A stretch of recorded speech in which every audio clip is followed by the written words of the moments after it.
आदाब, मैं हूं एहतशामुल हसन और आप सभी का हमारे मसाइल में इस्तकबाल है। और आज हम बात करेंगे कि क्या सियासी पार्टियां मजहबी मुनाफरत, फ़िरका परस्ती और फ़िरका वाराना फसादात की बुनियाद पर वोट लेने में नाकाम रही है और अब वो मसलकी इख्तलाफात को बुनियाद बनाकर वोट हासिल करना चाहती है।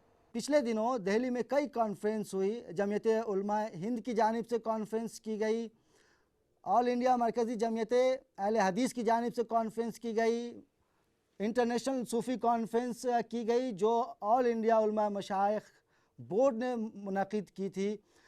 साथ ही तो ये सवाल पैदा होता है कि क्या ये तमाम कॉन्फ्रेंस का मकसद क्या था और क्या आपसी इंतशार की कोशिश है या फिर सियासी हलकों में अपनी मजबूत दावेदारी पेश करने की एक कोशिश थी।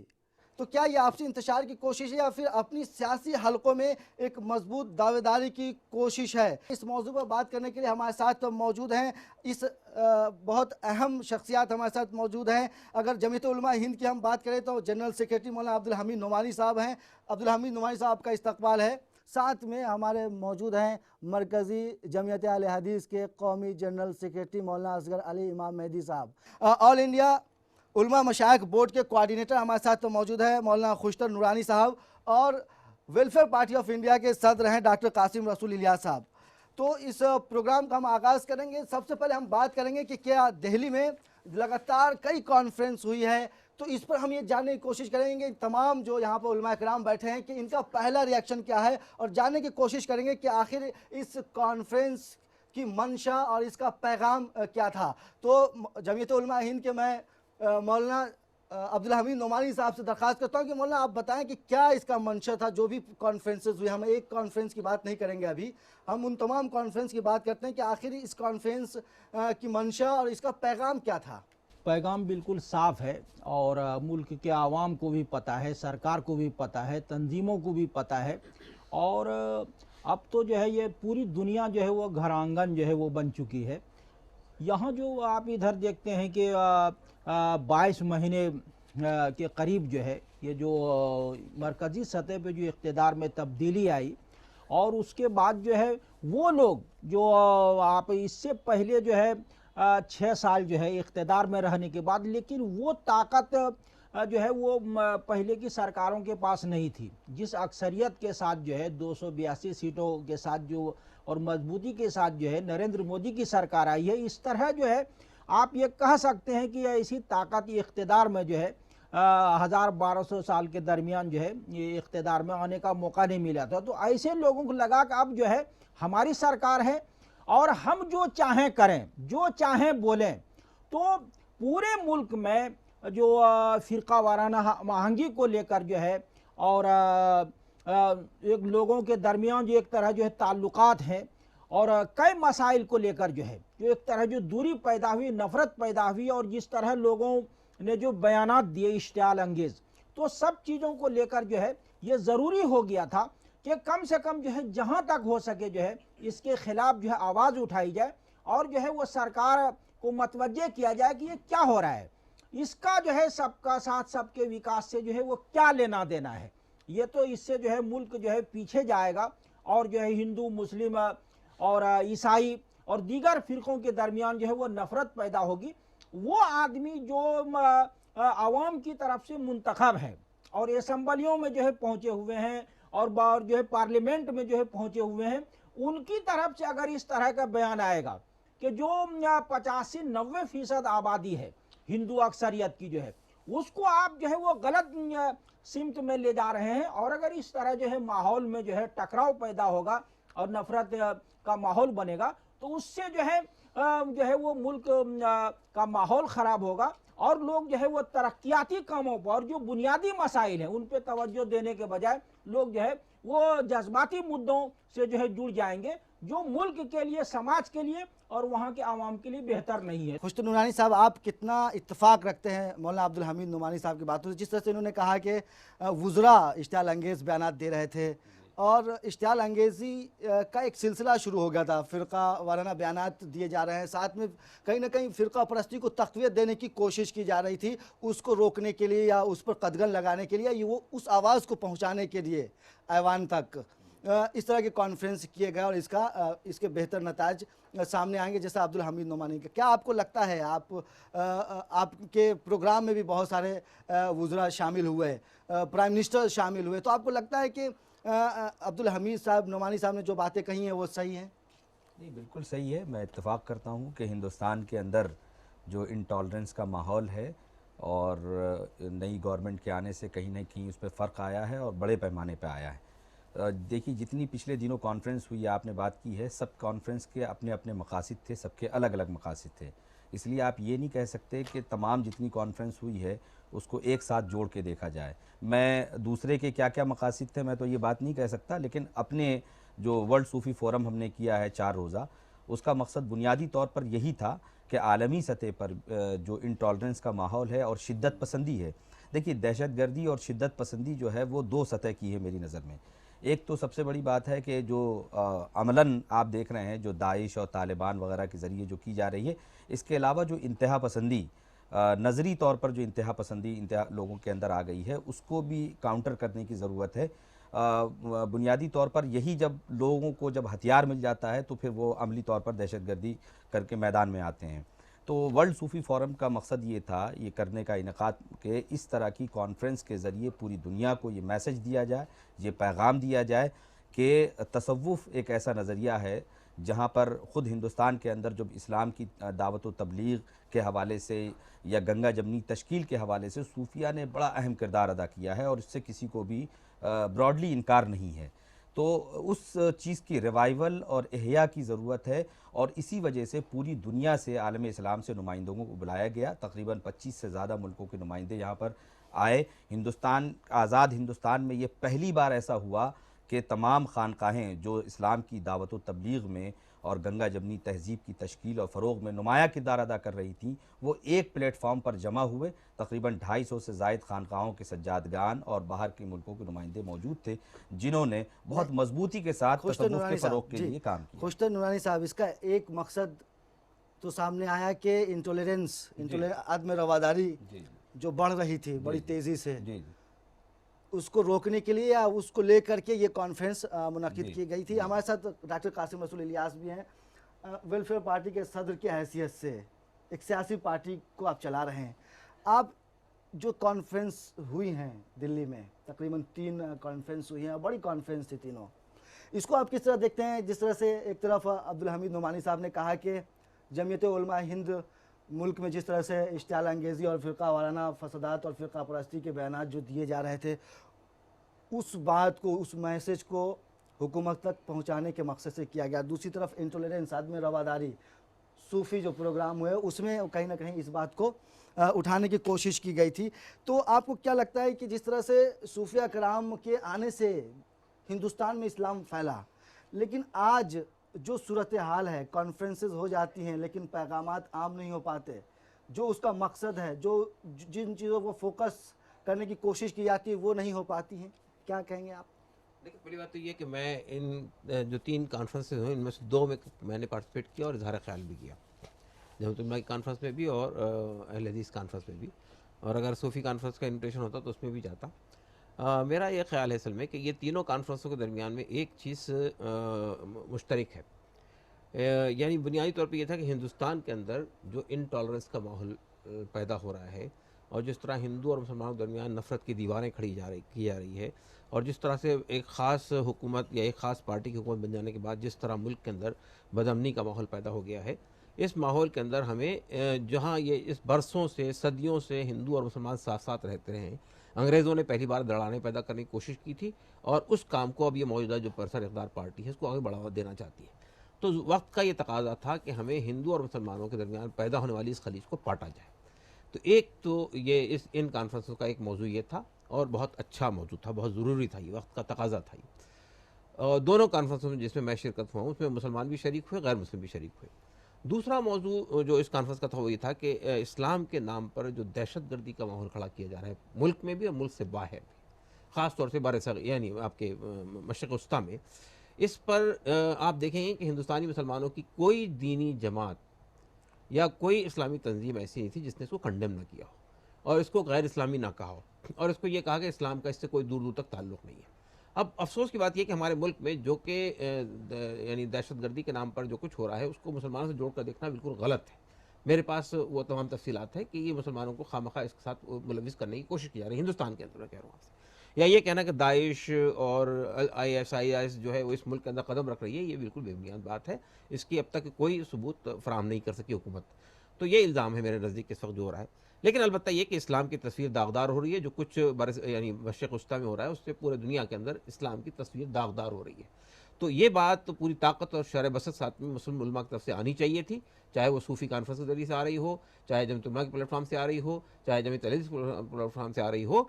इसने एक मैसेज दिया कि हिंदुस्तान का जो मुसलमान है ख़ास तौर से बतौर ख़ास दहशतगर्दी की इस ताबीर और इस तशरीह का बिल्कुल मुखालिफ है और इसको इस्लाम के बिल्कुल मुताबिकत उसकी नहीं है। एक बात तो यह है जो इन कॉन्फ्रेंस के ज़रिए से गई है, बहुत अच्छा मैसेज गया है।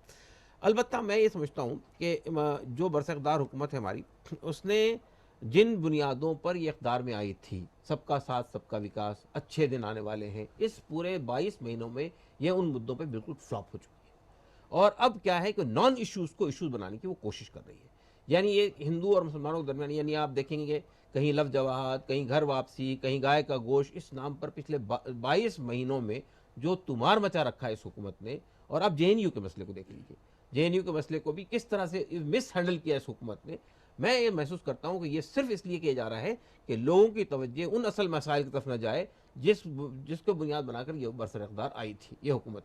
तो अब देखिए कि हमारे यहाँ महंगाई बढ़ रही है, पेट्रोल के दाम बढ़ रहे हैं और किसान परेशान है, मजदूर परेशान है, दलित परेशान है, मुसलमान परेशान है, ईसाई परेशान है, सब लोग परेशान हैं और सब लोगों को अपनी तहफ़्फ़ुज़ और दिफा का मसला तंग कर रहा है।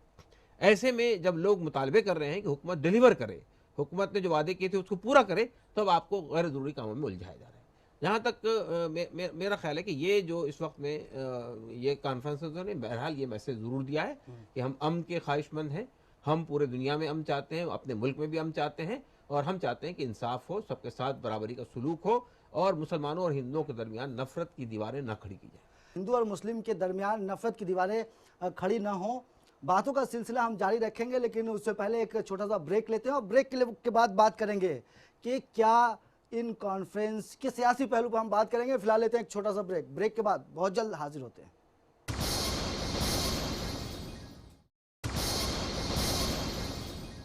ब्रेक के बाद एक बार फिर से आपका खैर मकदम है। और जैसा हम बात कर रहे थे कि जो भी कॉन्फ्रेंस दिल्ली में हुई है उसके क्या पैगाम थे, असगर इमाम मेहदी साहब, मौलाना, जिस तरह से हम बात कर रहे थे कि जो भी कॉन्फ्रेंस दिल्ली में हुई हैं उसके क्या पैगामात और क्या मंशा थे, वो बहुत मुख्तसरन आप बताएं कि क्या किस मकसद के तहत आपने ये प्रोग्राम किया था और उसमें आप कितना कामयाब रहे हैं। कोई भी आदमी हो, ख़ास तौर पर मोमिन एक मुसलमान, तो अल्लाह ताला की ज़ात पर पूरा यकीन रख कर करता है। दहशत गर्दी इस वक्त है, मुआशरे में 10 तरह की बुराइयाँ रोज़ रोज़ फैल रही हैं और कभी कभी कहने वाले ये कहने लगते हैं कि भाई कहाँ हैं वो लोग जो इस्लाह का काम करते हैं, इस्लाह मुआशरा का काम करते हैं, कुछ असरात नज़र नहीं आते। हम उसके कायल नहीं हैं। हम तो कहते हैं कि जब बुराइयों का सैलाब आया हुआ है तो यही तंजीमें हैं जो कॉन्फ्रेंसों या मुख्तलिफ़ ज़राए से उस पर बांध सकें, उसको ख़त्म न कर सकें, लेकिन उसको कम करने में बहरहाल अपना किरदार अदा करती हैं, गरचे उनका आज़्म होता है कि मुकम्मल बुराइयों का ख़ात्मा हो। उसी सिलसिले की जुड़ी हुई एक और मुआशरे की ख़राबी और नासूर ये है कि दहशतगर्दी बहुत तरीक़े से हमारे मुल्क को भी और दुनिया के और मुल्कों को भी अपने चपेटे में ले चुकी है। ख़ास तौर पर दाइश का मसला जब से आया है तब से मैं देख रहा हूँ कि आलमी सतह पर एक हंगामा खड़ा है और वाकई बाज़ मुल्कों में बहुत उसके बुरे नताइज आए हैं। उसी के ज़िम्न में ये है कि इमाम जो है वो मुआशरे को बदलते नहीं, मुआशरे की बुराइयों को बदलते नहीं, बल्कि वो रूह को, आत्मा को बदलते हैं।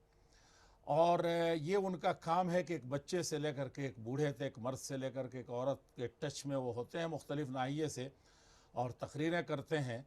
तो वो बुनियादी किरदार अदा कर सकते हैं जवानों को, ख़ास तौर पर इस तरह की किसी भी आतंकवादी हमले, फ़िक्री हमले से, उनके जहन ख़राब करने से या इस तरह के लोगों से ख़ास तौर पर मुस्लिम यूनिटी में एक बात ख़ास तौर पर है कि दुनिया ने देख लिया, हमारे भारत ने ख़ास तौर पर देख लिया कि दहशतगर्दी मुसलमानों में नहीं है, बड़ी बड़ी आजमाइशें आईं, इसमें उम्मत पूरे तौर पर बेहतर उतरी है, लेकिन उसके बावजूद भी दबाव में इतनी है कि नई नस्ल के बारे में डर होने लगता है कि ऐसा न हो कि रद्द अमल कहीं सामने आ जाए और कहने का मौका मिल जाए उन लोगों को जो इंसाफ नहीं कर पा रहे हैं कि देखो हम कहते थे आज सामने आ गए। तो अइम्मा जो है बेहतर किरदार अदा कर सकते हैं इस सिलसिले में, और सबसे पहला हक उनका यही है कि कम से कम वो धार्मिक लोग हैं और इमाम कहलाते हैं, तो उनको गुलाम ना बनाएं और उनके हुकूक अदा करें, उनकी बातों को सुनें। मौलाना देखिए मौलाना, ये तकरीबन 3 कॉन्फ्रेंस दिल्ली में हुई, तकरीबन तमाम के मौज़ूआत और मंशा और पैगाम सेम हैं।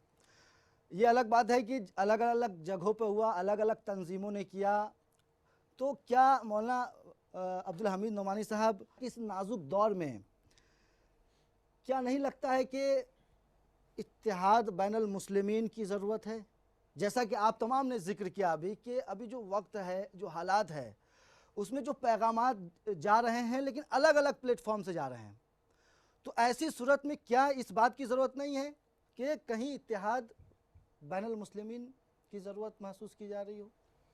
देखिए, समाज भी बहुत बड़ा है और हमारे मसाइल भी बहुत ज़्यादा हैं, तो ये तंजीमें जो है वो आप जिनका नाम ले रहे हैं वो समाज के हिसाब से कम है, तो सबका अलग वजूद है और मकासद भी होते हैं। लेकिन यह है कि आपने ये देखा होगा कि हम जो है और दूसरे प्रोग्रामों में, चाहे हमारा प्रोग्राम हो या मौलाना असगरी इमाम महदी का प्रोग्राम हो, ये एक दूसरे के प्रोग्राम में हम लोग शिरकत करते हैं और नुमाइंदगी होती है, तो ये जो है वो कोई मुद्दा नहीं है।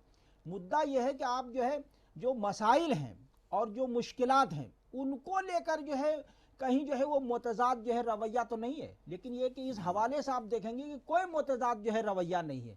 सब आदमी जो है अगर ये एक मकसद के लिए काम कर रहे हैं और अलग अलग सतह पे कर रहे हैं, तो इसमें जो है हमें कोई जो ऐसी बुराई और जो है वो खामी नज़र नहीं आती है। खुश्ता नूरानी साहब, जैसा कि अब्दुल हमीद नोमानी साहब ने अभी कहा कि मुद्दे एक हैं, प्लेटफॉर्म अलग है, लेकिन इसका कोई असर नहीं पड़ता, लेकिन आपको नहीं लगता है कि कहीं ना कहीं इसके असर नहीं नुमाया हो रहे हैं कि भाई सब खुद ही बटे हुए हैं, एक आवाज़ में कोई बात सामने नहीं आ रही, आप में मजबूती नहीं आ रही है? देखिए, ये फितरत के ख़िलाफ़ बात की जा रही है कि तमाम तंजीमों को ज़म कर दिया जाए, तमाम मुस्लिम उम्मत मुस्लिमा एक प्लेटफॉर्म पे हो जाएं, ये फितरत के ख़िलाफ़ बात है। हिंदुस्तान में आप कहें तमाम सियासी पार्टियां ख़त्म हो जाए, जी बिल्कुल फितरत के ख़िलाफ़ है। इत्तेहाद फितरत के नहीं, खिलाफ है। इत्तेहाद की बात नहीं कर रहा हूँ मैं कह रहा हूँ, आपने कहा कि एक प्लेटफॉर्म जैसे कि इन्होंने कहा अभी, प्लेटफॉर्म अलग है, ये इख्तलाफ नहीं है, प्लेटफॉर्म अलग है, बात अपनी अपनी सतह से वही की जा रही है। लेकिन आप ये कहें कि सब पार्टियां ख़त्म कर दी जाएं, तमाम तंजीमें ख़त्म करके एक पार्टी एक तंजीम बन जाए, समझे, ये फितरत के खिलाफ है। इशूज़ पर इकट्ठा तो हो सकते हैं, कुछ खास इशूज़ हो, कुछ खास टॉपिक्स हो, जैसे दहशतगर्दी एक बड़ा मुद्दा है जी, उस पर क्या आप एक सब इकट्ठा नहीं हो सकते, एक साथ मतलब नहीं आ सकते कि चलो इस मसले पर हम एक साथ बात करेंगे या एक साथ कोई पैगाम पहुंचाएंगे, एक साथ पैगाम पहुंचाएंगे? एक साथ बात की जा रही है। अगर हम अपने घर में बैठ के बात कर रहे हैं, आप अपने घर में बैठ के बात कर रहे हैं, कोई ज़रूरी नहीं है कि फिजिकल अपीयरेंस हो तभी बात आपकी हो रही है। पूरे उम्मत मुस्लिमा की तमाम तंजीमों की तरफ से अगर इकट्ठे बात की जा रही है दहशतगर्दी के खिलाफ, तो ये क्लियर गवर्नमेंट को पैगाम जा रहा है और पूरी दुनिया के अंदर ये पैगाम जा रहा है कि उम्मत मुस्लिमा दहशतगर्दी के खिलाफ है। ठीक है, खुश्ता नूरानी साहब ने कहा कि कोई ज़रूरी नहीं है कि एक प्लेटफॉर्म पर से ही दिया जाए, लेकिन क्या आपको लगता है कि वो बात में वो ताकत, वो दम, वो खम आ पाएगी अलग अलग प्लेटफॉर्म से, या फिर इकट्ठे अगर उस बात को वहाँ तक पहुँचाई जाए जहाँ हमारा मकसद है, वो ज़्यादा महत्वपूर्ण या अहमियत का हामिल होगा? कासिम रसूल इलियास साहब, देखिए, पहली बात तो यह है कि असल चीज़ है इश्तराक के, यानी नज़रिए के अंदर इश्तराक हो और अमल के अंदर इश्तराक हो। अगर ये पाया जाता है तो एक प्लेटफॉर्म शेयर करना ज़रूरी नहीं है। जहाँ तक मैंने 2 कॉन्फ्रेंस का मैंने जिक्र किया आपसे जिनमें मैंने शिरकत की, उसमें मैंने ये देखा है कि मुख्तलिफ तंजीमों के नुमाइंदे उस कॉन्फ्रेंस के अंदर मौजूद थे। तो यानी ये सिलसिला तो बहुत ही मुस्बत कदम है कि किसी एक तंजीम का प्रोग्राम हो रहा है और उस तंजीम ने दूसरी तंजीमों के नुमाइंदों को भी अपने प्लेटफॉर्म पर बुलाया है, तो ये इश्तराक अमल नहीं है क्या? ये क्या एक प्लेटफॉर्म से बात नहीं जा रही है? क्या एक ही प्लेटफॉर्म से बात जा रही है? वो प्लेटफॉर्म चाहे जमीयत अहले हदीस का हो, या वो प्लेटफॉर्म जमीयत उलमा हिंद का हो, या वो प्लेटफॉर्म सूफी कॉन्फ्रेंस का हो, उन प्लेटफॉर्मों से जो पैगाम जा रहा है, अगर वो पैगाम कॉमन है और सूफी कॉन्फ्रेंस में कौन कौन लोग थे, किस जमात के लोग थे? नहीं, देखिए जैसा कि मौलाना ने अर्ज़ किया कि उसमें हमने सिर्फ सूफिया ही को बुलाया था, गैर सूफिया को नहीं बुलाया था। तो जाहिर बात है कि जो गैर सूफिया है वो उसमें मौजूद नहीं थे। तो लेकिन बहरहाल उन्होंने भी वही बात कही, दहशतगर्दी के सिलसिले में वही मौक़िफ़ इख्तियार किया जो दूसरे लोगों ने इख्तियार किया था। तो एक बात तो ये है मेरे ख़्याल से ये बहुत क्लियर मैसेज गया, और मैं समझता हूँ कि इस वक्त का या इस महीने का ये बड़ा अहम ये कॉन्फ्रेंस हुई है जिनके दरमियान कम से कम इश्तराक के यानी मकसद का इश्तराक था, अमल का इश्तराक था और नज़रिए का इश्तराक था। तो ये चीज़ बड़ी अहम है कि किसी ने भांत भांत की बोलियाँ नहीं सुनाई दी, अलग अलग ज़बानें नहीं इख्तियार की गई, ज़बान भी एक थी और अल्फाज भी बड़े मोहतात इख्तियार किए गए थे, कुरान सुन्नत को बुनियाद बनाया गया था। एक बात तो ये है। अलबत्ता मैं ये समझता हूँ कि ये मौजू ये डिबेट का नहीं है किसी यानी टीवी चैनल के, ये मिल्लत के अंदर का एक मौजू है। वो मौजू ये है, हमारे दरमियान में अगर कुछ ज़ैली और ज़िमनी किस्म के मौज़ूआत पर इख्तलाफात हैं तो उसको भी रिज़ॉल्व करने की ज़रूरत है, और एक जो कॉमन मीडियम प्रोग्राम बनता है या आपस में एक साथ साथ रहने के सिलसिले में जो एक वो यानी कोई एक लेकिन मौलाना, क्या आपको लगता है कि मसलकी नज़रियाती इख्तलाफात ख़त्म हो पाएंगे? क्योंकि एक लंबे अरसे से मसलकी इख्तलाफात जारी हैं, लोग इसी में रचे बसे हैं, ऐसा लगता है। फ़िलहाल एक छोटा सा ब्रेक लेंगे, ब्रेक के बाद फिर हम बात करेंगे क्या है सियासी पहलू इस पूरे मामले की। हम बातचीत के लिए फिर से हाजिर होते हैं, फ़िलहाल लेते हैं एक छोटा सा ब्रेक।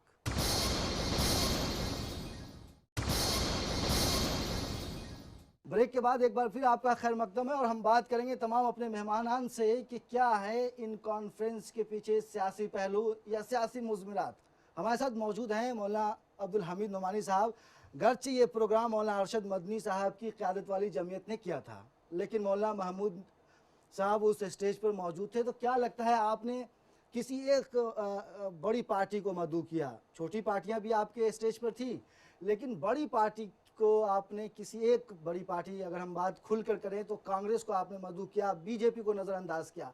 इसके पीछे आखिर क्या मंशा था? अगर पैगाम पहुंचाना है तो उस शख्स को ज़रूर बुलाना चाहिए जिस तक हमें पैगाम पहुंचाना है। अगर आपने जमीयत उलमा की तारीख़ जो है देखी होगी तो उसमें जो है बरेलवी मकतब फ़िक्र के लोग भी और अहले हदीस के लोग जो है वो बुनियादी अरकान में थे।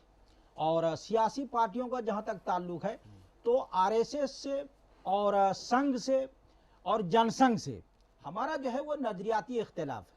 तो इस हवाले से जो है हम जो है वो प्लेटफार्म जो है वो शेयर नहीं करते उनके साथ जो है। लेकिन यह है कि दूसरी पार्टियों के साथ जो किसी न किसी दर्जे में हम समझते हैं कि वो हमारे नज़रिए से जो है वो पार्टियां जो मुत्तफिक है, और वो फ़िरका परस्ती जो है वो असूली तौर पे नहीं है। कम्युनिस्ट पार्टियां हैं और जो है समाजवादी है और कांग्रेस है, तो सबके नुमाइंदे वहाँ मौजूद थे। मतलब आपने कहा कि बीजेपी से आपके नज़रियाती इख्तलाफात हैं? जी बिल्कुल। और कांग्रेस और दीगर पार्टियों से नज़रियाती इख्तलाफ नहीं है। कांग्रेस का आप उसूल देखें और दस्तूर देखें तो उसमें आपको कोई कमी नजर न आएगी। ये जो गड़बड़ियां जो है वो ये है कि वो ईमानदारी से जो है अपने वादे पे, दस्तूर पे और जो उसूल है वो जो है उन चीज़ों पे अमल नहीं कर रही है। इसलिए जो है ये कहना कि जो है इसको नहीं बुलाया, और ऐसे प्रोग्राम है हमने तो जो है वो आरएसएस के जो है वो सरबराह को जो है सरसंचालक को भी आपने प्रोग्राम में बुलाया, तो वो जरूरी था चूंकि वही ये मुद्दा उठाते हैं। यहाँ जरूरी नहीं था कि आप प्राइम मिनिस्टर को दावत देते। प्राइम मिनिस्टर किसी पार्टी का नहीं होता, प्राइम मिनिस्टर मुल्क का होता है। ये ठीक है, प्राइम मिनिस्टर जो है वो मुल्क का जो है नुमाइंदा है, तमाम आवाम का जो है नुमाइंदा है। लेकिन जो है अभी तक जो है हमने अमली तौर पे जो है वो ऐसा नहीं देखा नजरियाती तौर पे कि काम चलाओ भर जो है हमारी फिक्र से उनकी हम आहंगी है। अगर ये होगा तो उनको भी बुलाएंगे। कोई हमारे यहाँ ऐसा नहीं कि कोई शजरे ममनुआ है। अरे नहीं साहब, आप इतने बड़े, हमने वाजपेयी को बुलाया था ना, हमने वाजपेयी को आपने ईद मिलन प्रोग्राम में बुलाया था। इतनी बड़ी कॉन्फ्रेंस की जिसका मकसद था मैसेज देना कि मुल्क में क्या कुछ हो रहा है, तो उसके किसी न किसी जिम्मेदार को तो बुलाना चाहिए था, ताकि वो मैसेज लेकर जाते, वहाँ कुछ बोलते, वो कुछ बताते। इल्ला ये कि आपने कांग्रेस पार्टी के गुलाम नबी आजाद को आपने बुलाया, उन्होंने ISI और RSS का कंपैरिजन और मुआवजा कर दिया। जो है बहरहाल, जिस तक हम मौलाना- पैगाम पहुंचाना ठीक- चाहते थे ठीक वो है, ठीक पैगाम है, पहुंच गया, ठीक- वो सुन लिया, हमसे ठीक है। ज्यादा वो सुनते मौलाना हैं। असगर अली इमाम मेहदी साहब, आपने भी प्रोग्राम किया। पहले दिन का प्रोग्राम तो ऐसा मालूम पड़ रहा था कि 100% मजहबी है, लेकिन दूसरे दिन के प्रोग्राम में देखा मैंने कि वो भी कहीं मजहबी नहीं रहा, उसमें भी कई पार्टियों के लोग नजर आए मुझको। तो क्यों आपने पहला दिन का प्रोग्राम ऐसा रखा, दूसरे दिन में पार्टियों के लोग नजर आए, लेकिन उसमें भी कोई बड़ी पार्टी हम अगर कह लें तो उसको आपने मधु नहीं किया था, या फिर वो आए नहीं? देखिए, हमारा कोई ये नया मसला नहीं था। हमने अपनी एक कहिए कि कोई बड़ी अंदरूनी या कोई ख़ास पॉलिसी नहीं रही मेरी, लेकिन मरकज़ी जमीयत अहले हदीस हिंद की कॉन्फ्रेंसों में हमने आम तौर पर ये रखा कि हमारी 2 रोज़ या 3 रोज़ की कॉन्फ्रेंस हमेशा होती है। ये कॉन्फ्रेंस हमारे 2 रोज़ा थी। उसमें हमेशा हमने ये किया कि दूसरे दिन यानी अतवार वाले दिन में हम पहली निशस्त सियासी जमात असल नहीं होते, यानी मिली तंजीमें जो हमारी हैं जितनी, उनके लिए ख़ास रखते हैं। उसमें से मिली तंजीमों के साथ गैर मुस्लिम तंजीमें जो धार्मिक हैं उनको भी, जैसे शंकराचार्य वगैरह हैं या सिख हजरात हैं और भी धर्म के लोग हैं, उन सबको खास तौर पर भाईचारे के लिए। ये लोग तो तकरीबन तमाम मुस्लिम तंजीमों के प्रोग्राम में आते हैं, ये कोई पहली दफा नहीं है। हमारे जो भी प्रोग्राम होते हैं वो जमात इस्लामी का हो, जमीयत का हो, ये आते हैं, ये लोग आते हैं। लेकिन पॉलिटिकल लोगों को आपने बुलाया जो दूसरे दिन, उसमें क्या बीजेपी को आपने मधु किया था, कांग्रेस से किसी बड़ी पार्टी के लीडर को आपने मधु किया था, वो आए नहीं या मधु नहीं किया था? इससे पहले भी हमने यही किया था कि आम तौर पर मुस्लिम तंजीमों और शंकराचार्य और हिंदू और सिख सबको दावत दी हमने, और उसी के साथ हम जब सियासी पार्टियों में से किसी एक के वरिष्ठ नेता को हम जब दावत देने गए तो वहाँ हमने अपने आप को रोका ही नहीं कि हम दूसरी पार्टियों को ना कहें। उसमें आप उसको अच्छा कहें बुरा कहें, हम उसमें जा कर के जैसे मुस्लिम तंजीम के यहाँ आमतौर पर जाते भी हैं, अपना नुमाइंदा भी भेज देते हैं कि हज़रत आपको आना है, उस तरीक़े से हमने सियासी पार्टियों में कभी नहीं किया है।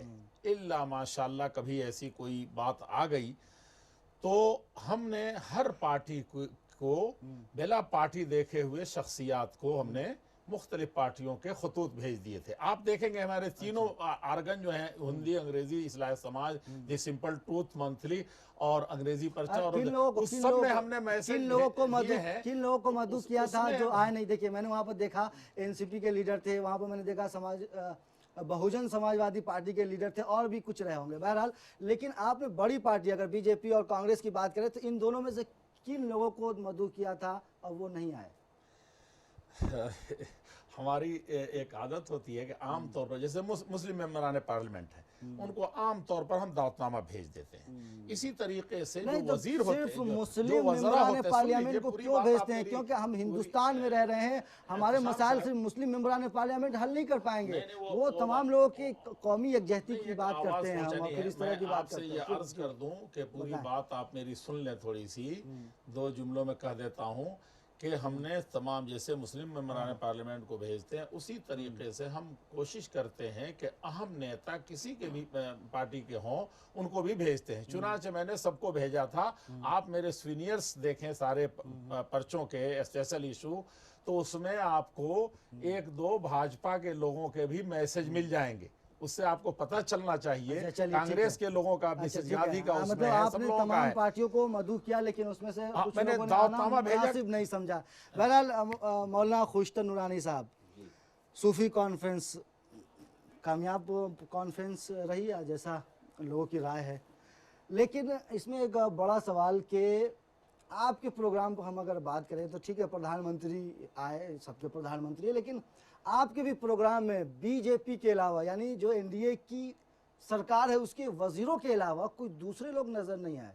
क्या मैं सही कह रहा हूँ? अगर सही कह रहा हूँ तो क्यों ऐसा है? नहीं, आप मुझे उन वजीरों का नाम बताएं जो नजमा हेप्तुल्ला आई, बस नजमा हेप्तुल्ला जो कि राजनाथ सिंह को आपने मधु किया था, वो नहीं आ पाए। और बताइए, राजनाथ सिंह को मधु नहीं मधु किया था आपने? नहीं जी, हमने सिर्फ देखिए बहैसियत head of the state prime minister को मदऊ किया और बहैसियत मुस्लिम अक़लियती वजीर के नजमा हेपतुल्लाह को राजनाथ किया। सिंह को भी आपने राजनीति- मदऊ किया था। नहीं, दूसरी बात ये है कि बहुत से लोगों ने ये बात उठाई कि इससे पहले भी अखबारों में ये बात उठती रही कि आपने बीजेपी के एक आदमी को किया, बीजेपी के आदमी। तो बहैसियत हमने उस वक्त भी कहा था और आज भी कह रहे हैं कि बहैसियत प्राइम मिनिस्टर, क्योंकि हमारी मुश्किलात, हमारे मसाइल जिन तक हम पहुंचाना चाहते हैं, हम उनको सामने बिठा के पहुंचाना चाहते हैं और हमने उन तक भी अपनी बात पहुंचाई, रेजोल्यूशन के ज़रिए भी, एलामिया के ज़रिए भी, और वहाँ बैठ के जो आपने स्पीच सुनी होगी उसके ज़रिए भी पहुंचाने की कोशिश की है।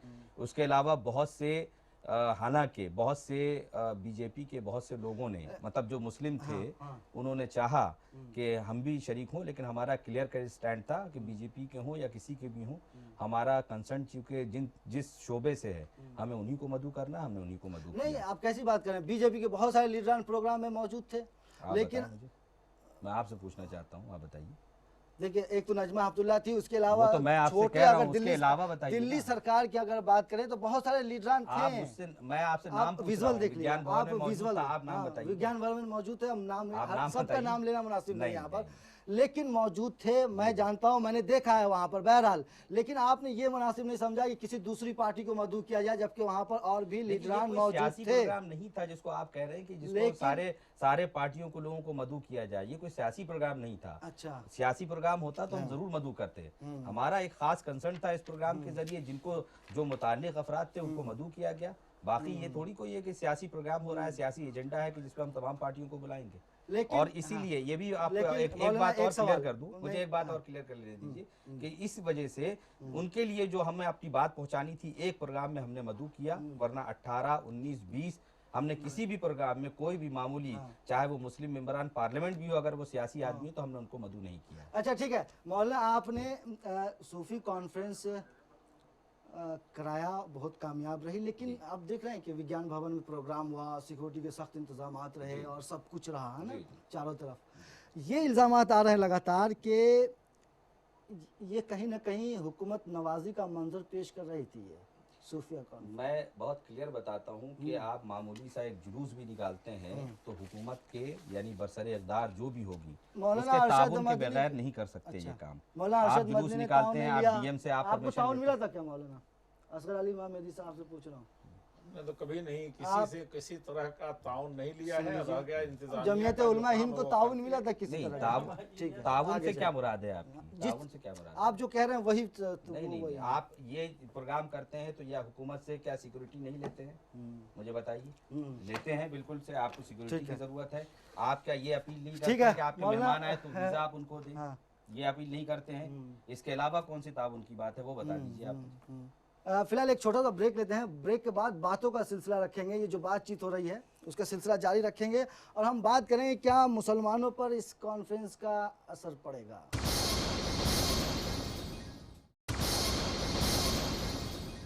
ब्रेक के बाद फिर एक बार आपका खैर मकदम है। कासिम साहब, जिस तरह से ये प्रोग्राम कॉन्फ्रेंस तीनों हुए, ठीक है, बहुत अच्छी कॉन्फ्रेंस तीनों रही, लेकिन इसके क्या असरात जो अवाम पर, पब्लिक पर क्या असरात मुरतब होंगे?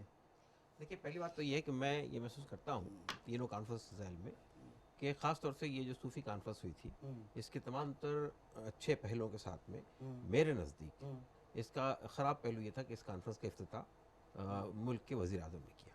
तो क्या इसमें नहीं, इतराज़ मैं का- इसमें बता इतराज़ दूं की क्या बात ही नहीं है। कोई, ये अगर इतराज़- प्रधानमंत्री करते हैं तो बड़ी बात मेरा है। इतराज़ सुन लीजिए ना, आप क्या था। मेरा इतराज़ सिर्फ ये था कि प्रधानमंत्री है, जाहिर बात है प्रधानमंत्री है, वो किसी एक पार्टी का नहीं होता, सबका होता है। लेकिन ये एक बात मौलाना ये अब्दुल हमीद नवानी कि साहब को शिकायत है कि हमारे प्रोग्राम नहीं में नहीं, मेरी आए। बात सुन लीजिए आप। देखिए, नहीं, मेरी बात सुन लीजिए आप। तो मेरा मौलाना असगर साहब को होगी नहीं, शिकायत। मेरी बात सुन लीजिए आप। हाँ। मेरा कहना सिर्फ ये है कि प्रधानमंत्री का एक माजी है हाँ। और जो कुछ उनके दौर इख्तियार में गुजरात में हुआ वो हमारे सामने है। और अब ये हम महसूस ये कर रहे थे कि वो उस मुल्क के प्रधानमंत्री बनने के बाद उस माजी से अपने आप को अलग कर लेंगे और सबका साथ सबका विकास के जिस नारे के साथ वो इख्तियार में आए हैं, उसके बाद इस मुल्क में वाकई अमन और मोहब्बत और आश्ती की फिजा पैदा होगी। लेकिन पिछले 22 महीने में जो फ़िरका वाराना हम यानी कशीदगी इस मुल्क में पैदा की है, उसमें हुकूमत के वज़रा का, जिसका अब्दुल हमीद नूमानी साहब ने नाम लेके बताया, साक्षी महाराज हों या मरकज़ी हुकूमत के वज़ीर हों, या जिस तरह के अल्फाज इस्तेमाल किए कि जो मोदी के साथ है वो हरामज़ादे हैं, जो उसके ख़िलाफ़ है वो हरामज़ादे हैं, या लव जहाद की बात, या ये अभी आगरा के अंदर इनके वज़ीर की जो इश्तियाल अंगेज़ी है, आप ये पूरा एक 22 दिन का मंजरनामा देखिए, पूरे मुल्क के अंदर फिर मुजफ्फरनगर के फसादात जिस तरह खुलासा हुए। यही कहना नहीं, चाह मैं रहे ये हैं सिर्फ कि कहना चाहता हूँ, प्रधानमंत्री से जब मुल्क प्रधानमंत्री में के ये सब रवैये- कुछ हो रहा है तो प्रधानमंत्री से इफ्तिताह नहीं कराना चाहिए। मेरा ये कहना है कि प्रधानमंत्री ने अगर वाकई इस मुल्क में ये तासुर पैदा किया हो कि उनकी हुकूमत में अमन और राष्ट्रीय के लिए वो जिसका हलफ उन्होंने लिया है उसके लिए वो पाबंद हैं, हाँ, उसकी खुशबू कोशिश कर नूरानी रहे हैं। साहब, नहीं, प्रधानमंत्री बात साहब, सुन लीजिए। जी।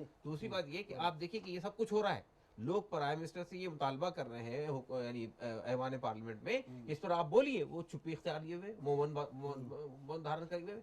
तो इसका मतलब ये कि प्रधानमंत्री की हिमायत है उन लोगों को जो इस मुल्क में इश्तियाल अंगेजी कर रहे हैं। तो अब ऐसे इसमें प्रधानमंत्री का ये कहना सूफी कॉन्फ्रेंस में सवाल तो आकर- पैदा हुआ। सूफी सवाल कॉन्फ्रेंस में आके ये पैदा कहना हुआ, कि जी। इस्लाम अमन का मजहब है, इस्लाम आमनी का मजहब, ये सुनो ना अल्फाज आप। वजीर आजम के जबान से अच्छे नहीं सुनाई देते।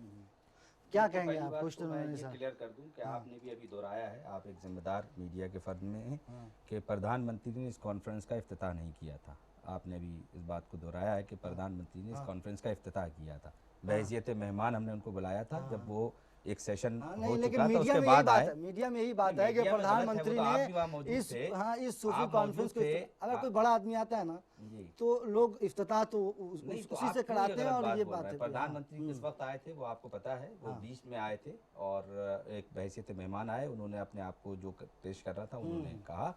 और रही बात ये कि उनका एक माजी है, वो बिल्कुल है, यकीनन है, लेकिन इस वक्त हमारे मसाइल ये भी अपनी माजी जगह है, आप दुरुस्त उससे हाँ इतराफ़ हाँ करते हैं बिल्कुल, ना? क्यों नहीं, हाँ, किसको, ठीक, किस मुसलमान ठीक, को ठीक, उसका जो है इनकार किया जा सकता है। लेकिन बहैसियत एक प्राइम मिनिस्टर के इस मुल्क को, इस मुल्क के मसाइल को हल करने की ताकत भी वही रखते हैं, इसलिए हम सबकी जिम्मेदारी है कि अपनी बात स्ट्रांगली जितना हो सके हम उन तक आपने भी पहुंचाएं। एज ए प्रधानमंत्री बुलाया जी, है as a क्योंकि वो मुल्क के प्रधानमंत्री प्रधानमंत्री है, इसलिए बुलाया इसलिए है। हमने बुलाया है कौन और चूंकि हम अगर कोई भी होते तो आप जी, बुलाते, बिल्कुल ऐसा है, बुलाते, ठीक है। बिल्कुल बुलाते। मौलाना अब्दुल हमीद नूमानी साहब, जी, क्या कहेंगे आप? ये बिल्कुल सही है। देखिए, किसी भी तंजीम या जो है संगठन के बारे में उसकी एक पॉलिसी होती है कि जो है हम किसको बुलाएं किसको न बुलाएं, वो जो है ज़रूरत हालात के हिसाब से है।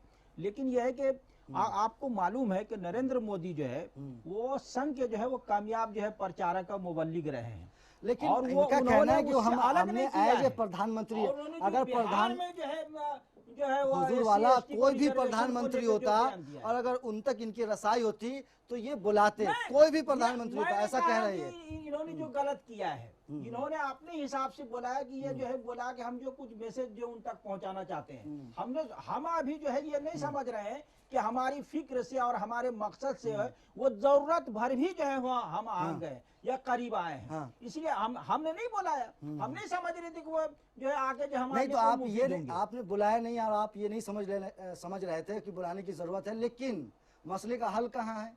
नहीं, हल जो है हल उन्हीं के पास है। आदमी जो है पार्लियामेंट में बोलता है, पार्लियामेंट के बाहर होता है। हाँ। वो जो ट्वीट भी करते हैं जो है प्रधानमंत्री वजीर आजम जो है वो सब आपको पता वो और हमने जैसे कहा उन तक जो है वो बात पहुंच गई। तो उनकी जिम्मेदारी है कि आप जो है 22 महीने से मुसलसल जो है कह रहे हैं, अमन की बात करते हैं, शांति की बात करते हैं और जो है सूफी इस्लाम की बात आप कर रहे हैं। जब वो बाहर गए थे तो वहां भी उन्होंने सूफी इस्लाम की जो बात की थी, लेकिन ये कि उसके बाद भी उनके लोगों ने, उनके खुद जो है आदमी ने कहा कि जब तक जो है इस्लाम है तब तक जो है वो दहशत गर्द जो ठीक है, खत्म घर में नहीं अगर होगी। कोई बच्चा और उसके- बदमाश हो जाता है और- तो उसको समझाते हैं, नहीं, निकाल थोड़ी देते हैं। चलिए, नहीं, जब आप समझा नहीं रहे हैं, कार्रवाई नहीं कर रहे, तो सवाल तो पैदा हो रहा है ना, कहीं आप ये मेरी कुश्ती न कर रहे हो। ठीक है। इतना मामला मासूम नहीं है जहाँ ठीक है। पे इतना पोलराइज हल्का किया जा रहा है मामला नहीं है सोसाइटी ये। को। जैसा आप समझ रहे सोसाइटी हैं। को हिंदू मुस्लिम के नाम पे कौन पोलराइज कर रहा हाँ। है? इलेक्शन के फायदे हासिल करने के लिए कौन दरारें पैदा कर रहा है मुल्क के समाज के अंदर में? उसकी क़यादत कौन कर रहा है इस मुल्क में? ये इन सब चीज़ों को आप अंदाज नहीं कर सकते हैं। देखिए मसला क्या है, अच्छा ठीक है मौलाना, देखिए 21वीं सदी है, हम लोग आज भी कॉन्फ्रेंस करते हैं, पहले जलसा जुलूस करते थे, अब उसको थोड़ा सा अच्छा करके कॉन्फ्रेंस का नाम दे दिया है। लेकिन आपको क्या नहीं लगता ये कॉन्फ्रेंस हुई, ख़त्म हो गई, फिर सब अपने अपने घर, एक पैगाम देने की कोशिश की, पैगाम जहाँ तक पहुंचना था पहुंचा, नहीं पहुंचा, लेकिन फोकस करने की ज़रूरत है, उसका आउटपुट क्या निकल के आता है, ये सारी चीज़ें समझ में नहीं आती है। क्या आउटपुट रहा, मैं अगर बात करें आपके प्रोग्राम की तो? ये तो ऐसे ही है कि हमने सफ़ेद कपड़ा पहना हूँ, ये गंदा होता रहता है, गंदगी का और गर्द का काम है कि आ करके बैठता रहे, हमारा काम ये कि साफ हो। अब ये है कि वो बैठती ही रहेगी, उसकी वजह से हम छोड़ दें कि ये गंदा ही रहे, तो ये तो बड़ी मुश्किल चीज़ हो जाएगी, बल्कि ऐसा नासूर हो जाएगा कि उसको कोई धुल नहीं सकेगा। इसलिए हम इन कॉन्फ्रेंसों को बहुत ज़्यादा मुफीद समझते हैं। पूरी कौम के अंदर एक जोश वलवले के साथ उसको सोच समझ करके लोग हाजिर होते हैं, कहने वाले कहते हैं, एक मैसेज जाता है, एक हलचल होता है, हर आदमी उस पर सोचने पर मजबूर होता है। और जितनी प्लानिंग ये मुस्लिम तंजीमें जो कॉन्फ्रेंस करती हैं या कोई हुकूमत करती है, जितनी उसकी प्लानिंग होती है, उस प्लानिंग को और ज़्यादा महमेज लगाने के लिए और ज़्यादा उसको हरकत व नशात से दो चार करने के लिए होती है।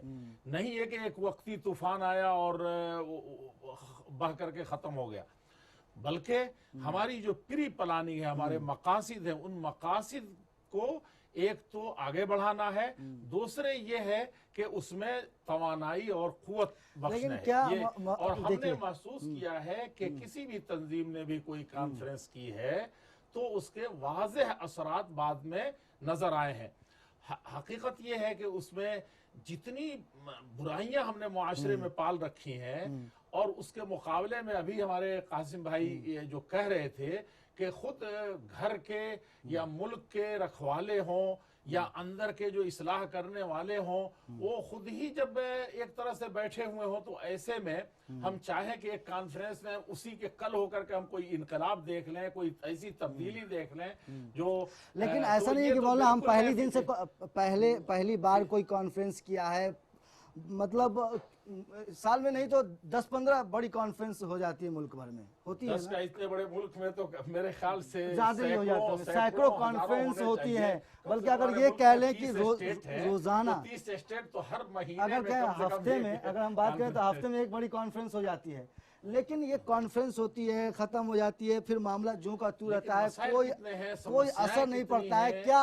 क्या जरूरत, हमें ये लगता है कि जो लोग हैं वो मसलक को भूल रहे हैं या दीनी मजहब से दूर हो रहे हैं, या मजहब की तरफ हम रागिब करने के लिए इस तरह की कॉन्फ्रेंस करते हैं, क्योंकि इस तरह के जो बड़े मुद्दे हैं जो आपने कही, दहशतगर्दी है, ये मुद्दे तो कॉन्फ्रेंस से मुझे नहीं लगता कि ख़त्म होगी या फिर इस तरह का, क्योंकि सारे आप अइम्मा कराम और खुतबा कराम से एक बात सर्कुलर जारी करके कर सकते हैं कि भाई तमाम अइम्मा और खुतबा अपने मसाजिद में इस बात का ख्याल रखें, तकरीर में इस बात का ख्याल रखें कि दाइश के ख़िलाफ़ जो लोग सामने आ रहे हैं या जो लोग वरगलाने में आ रहे हैं उसको समझाएं बुझाएं, और जैसे भी समझाना बुझाने का तरीका है उसको तो हम लोगों ने बहुत किया। हम लोगों ने तो उसको सर्कुलर भी जारी किए और उसके बाद सिम्पोजियम भी किए, सेमिनार भी किए, और उसका एक इज्तिमाई था कि हमारे कम से कम मरकज़ जमीयत अहले हदीस सिंध की बात मैं अर्ज करूंगा और तंजीमों का के साथ भी होगा कि 23 स्टेट में जो हमारे ये हैं उनको इकट्ठा करके, और उसके साथ उलमा और इमामों के साथ अवाम भी आ रही है, और उस वक्त आप जैसे मीडिया के लोग भी पहुंच जाते हैं। हमने कितने सर्कुलर जारी किए हैं, ये जो मीडिया वाले आकर के ले गए हों या हमने भेज दिया है तो उसको कोई किसी तरह की अहमियत दी हो, लेकिन इसमें देखा कि आप आए, आपने उसको देश का मुद्दा समझा, दीन धर्म का मुद्दा समझा, इंसानियत का मुद्दा समझा। तो आप सिर्फ अपने किरदार को इस हैसियत से देख लें तो कहें कि नहीं, कॉन्फ्रेंस बहुत जरूरी हो जाती है कि हम जैसे लोग भी भाग के आते हैं जो पैसा देने पर भी कभी नहीं आ सकते। ठीक है, अंदर अब आखिरी सवाल सबसे जारी छोटे जी आप बताइए बहुत जल्दी मुख्तसर। मैं ये कह रहा हूँ असल में कि एक साहब जो है ये एक दूसरे साहब पे एतराज़ कर रहे थे कि ये लोग तकरीरें करते हैं, तकरीरों से कुछ नहीं होता।